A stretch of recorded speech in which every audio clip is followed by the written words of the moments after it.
First ever factory outlet Mukunda jewelleries Kukatpally, Khammam, Kothapet, Somajiguda, Hanumakonda and Suchitra. నమస్కారం, మీరు చూస్తుంది సుమన్ టీవీ. నేను మీ కీర్తి. సుమన్ టీవీ ప్రేక్షకులందరికీ శ్రీ విశ్వవసునామ సంవత్సర ఉగాది శుభాకాంక్షలు. తెలుగువారి సంవత్సరాది ఉగాది. క్రోధి నామ సంవత్సరానికి టాటా బై బై చెప్తూ కొత్త సంవత్సరానికి కొత్త ఆలోచనలతో ముందడుగు వేస్తున్నాం. పోయిన సంవత్సరం ఎన్నో విషయాల్లో ఒక ముందడుగు వేసుంటాం, కొన్నిసార్లు వెనకడుగు కూడా వేసుంటాం. అనుకున్న పనులు అనుకున్న సమయానికి కాకపోయిండొచ్చును. మరి అట్లీస్ట్ ఈ కొత్త సంవత్సరంలో మనందరికీ ద్వాదశ రాశుల వారందరికీ కూడా ఎలా ఉండబోతోంది, శ్రీ విశ్వవసు అంటే అర్థం ఏంటి, ద్వాదశ రాశుల వారికి ముఖ్యంగా మహిళలకి కూడా ఎలాంటి పరిహారాలు చేసుకుంటే బాగుంటుంది, సమయం అనుకూలించినప్పుడు ఇంకా సమయాన్ని మనకి మంచిగా తిరుగుబాటు చేసుకోవడానికి ఎలా ఉంటే బాగుంటుంది, ఇలాంటి విషయాలన్నీ మనకి తెలియజేయడానికి మనతో పాటు ప్రముఖ ఆస్ట్రాలజర్ బ్రహ్మశ్రీ నందిబట్ల శ్రీహరి శర్మ గురుగారు ఉన్నారు. నమస్తే గురుగారు. వాగర్థావివ సంపృక్తౌ వాగర్థ ప్రతిపత్తయే జగతః పితరౌ వందే పార్వతీ పరమేశ్వరౌ. సదాశివ సమారంభాం శంకరాచార్య మధ్యమాం అస్మదాచార్య పర్యంతం వందే గురు పరంపరాం. ఆదిత్యాయ చ సోమాయ మంగళాయ బుధాయ చ గురు శుక్ర శనిభ్యశ్చ రాహవే కేతవే నమః. శృంగేరి జగద్గురు పీఠాధిపతులకి, కంచి పీఠాధిపతులకి నమస్కారములు తెలియజేసుకుంటూ కార్యక్రమాన్ని ప్రారంభిద్దాం.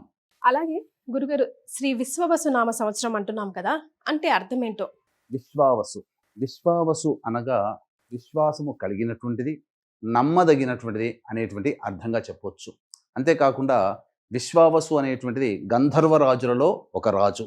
ఇతని పేరు మీదగానే వివాహం కాని అబ్బాయిలకి, ఆలస్యంగా వివాహం అవుతున్నటువంటి అబ్బాయిలకి ఈ యొక్క విశ్వావసు గంధర్వనామ మంత్రముతో కనుక జపము, తర్పణము, హోమము గనక చేస్తే త్వరితగతిన వివాహము జరిగి తీరుతుంది అని చెప్పి మనకు మంత్రశాస్త్రంలో చెప్పబడి ఉంది.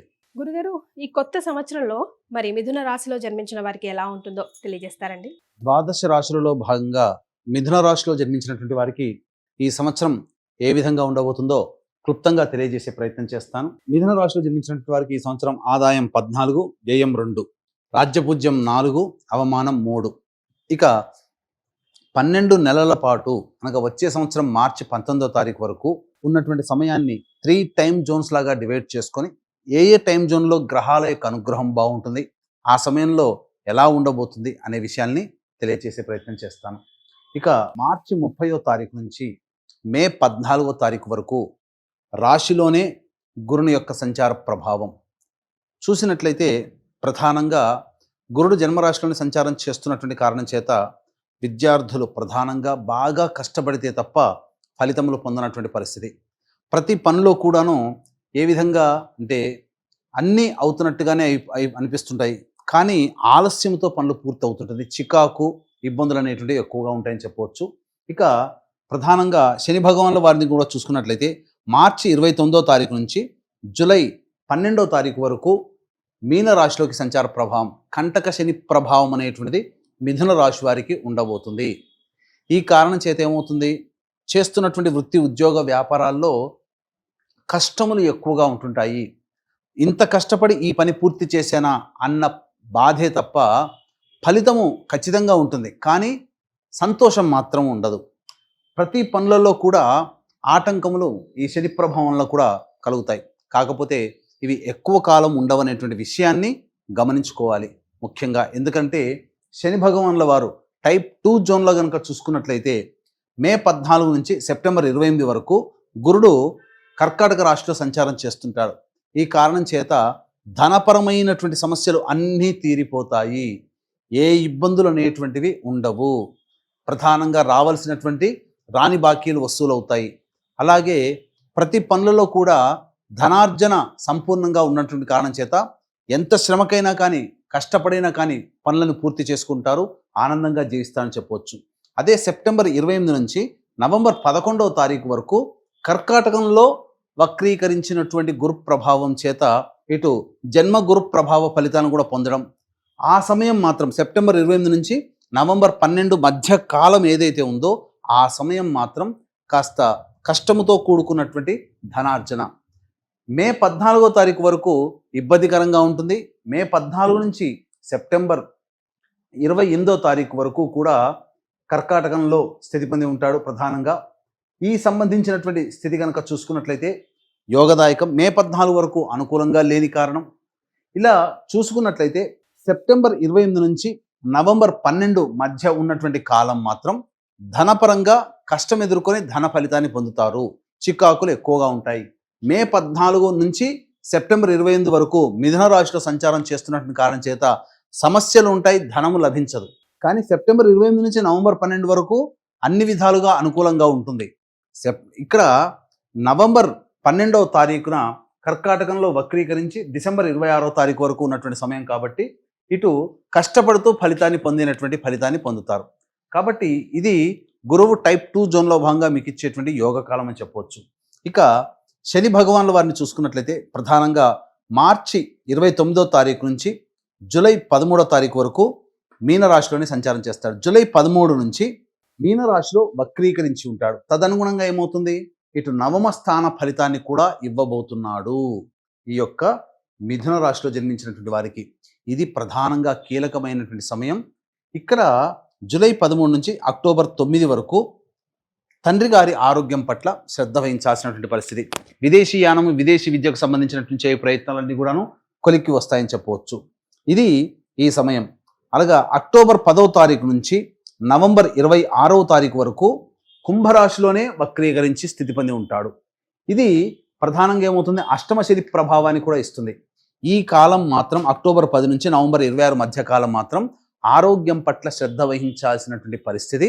ముఖ్యంగా మీది సొంతము అని అనుకున్నటువంటిది ఏదైనా కానీ మీ నుంచి చేజారిపోయే అవకాశం. అది వస్తువు కావచ్చు, వ్యక్తి కావచ్చు, ఇంకేదైనా కావచ్చు, ఆస్తి కావచ్చు.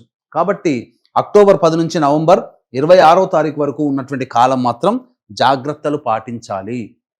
ఇక టైప్ 3 జోన్లో కనుక చూసుకున్నట్లయితే డిసెంబర్ 27వ తారీఖు నుంచి వచ్చే సంవత్సరం మార్చి 14వ తారీఖు వరకు కూడా ఏం జరగబోతుంది, నవంబర్ 12 నుంచి డిసెంబర్ 27వ తారీఖు వరకు కర్కాటకంలోనే ఉంటాం. ఇక్కడ కర్కాటకంలో వక్రీకరించి ఉన్నాడు కదా నవంబర్ 12 వరకు. ప్రధానంగా ఈ నవంబర్ 12వ తారీఖు నుంచి డిసెంబర్ 27 వరకు కూడా కర్కాటకంలోనే ఉంటాడు. కానీ డిసెంబర్ 27వ తారీఖు నుంచి మార్చి 14వ తారీఖు వరకు మిథునంలో వక్రీకరించి ఉంటాడు. ఈ సమయంలో ఏమవుతుంది, తీర్థయాత్ర సందర్శన అవుతుంది. మఠాధిపతులు, పీఠాధిపతులు, కుల పెద్దలు, మత పెద్దలని సందర్శించే అవకాశం ఉంటుంది. అలాగే ఎక్కువగా ధనము ఈ సంబంధించినటువంటి ధర్మ కార్యక్రమాలకి, పూజాది కార్యక్రమాలకి లేదా సహాయ కార్యక్రమాలకి ధనము వెచ్చిస్తారు. మీ యొక్క సొమ్ము ఆ విధంగా ఖర్చు అవుతుంది. అనగా ధనము సద్వ్యయమే అవుతుంది. కాబట్టి ఏమాత్రం చింతించాల్సినటువంటి పని లేదు. ఇక టైప్ 3 జోన్లో భాగంగా నవంబర్ 26వ తారీఖు నుంచి జనవరి 9 వరకు మీనరాశిలోనే స్థితి పొంది ఉంటాడు. శని భగవానుల వారు కుంభరాశిలో ఉంటారు. ఈ కారణం చేత ఏమవుతుంది, ప్రధానంగా ఈ సమయం కూడా ఆస్తికి సంబంధించినటువంటి విషయాలు నవంబర్ 26 నుంచి జనవరి 9 వరకు, వచ్చే సంవత్సరం జనవరి 9 వరకు ఆస్తికి సంబంధించినటువంటి విషయాల్లో ఎక్కువగా శ్రద్ధ పెట్టాల్సినటువంటి పరిస్థితి. ఇది ఒకటి. ప్రధానంగా జనవరి 10 నుంచి మార్చి 19 వరకు కూడా శని కంటక శని దోష ప్రభావాన్ని ఇస్తున్నాడు. కాబట్టి మిథున రాశి వారికి ఇటు గురువు కూడాను శని కూడాను కొంతకాలమే యోగిస్తున్నారు. చాలా సమయం అనుకూలంగా లేని కారణం చేత కొన్ని విపత్కర పరిస్థితులు అనేటువంటివి ఎదుర్కోక తప్పదు. ముఖ్యంగా విద్యార్థులు బాగా కష్టపడితే ఫలితాన్ని పొందుతారు. అయితే గుడ్డిలో మెల్లాన చందంగా వివాహం కావాల్సినటువంటి అబ్బాయిలకి అమ్మాయిలకి సంపూర్ణంగా వివాహం జరిగే అవకాశం ఉంటుంది. రాజకీయ రంగంలో ఎవరైతే ఉంటారో వాళ్ళు అనుచరుల సహాయ సహకారాలు అందివ్వకపోవడం వలన సమస్యలు అనేటువంటివి ఎదుర్కోక తప్పదు. అన్నిటికంటే ప్రధానంగా గమనించుకున్నట్లయితే ఈ యొక్క సంబంధించినటువంటి మిథున రాశిలో జన్మించినటువంటి సినీ కళారంగ ప్రముఖులు ఎవరైతే ఉంటారో వాళ్ళకి అవకాశాలు బాగా వస్తాయి. ధనం విషయంలో మాత్రం జాగ్రత్తలు పాటించండి. అందరినీ గుడ్డిగా నమ్మి మీరు ప్రాజెక్టులు చేపట్టినట్లయితే కొంత ధనాన్ని మోసపూరితంగా నష్టపోయే అవకాశాలు గోచరమవుతున్నాయని చెప్పవచ్చు.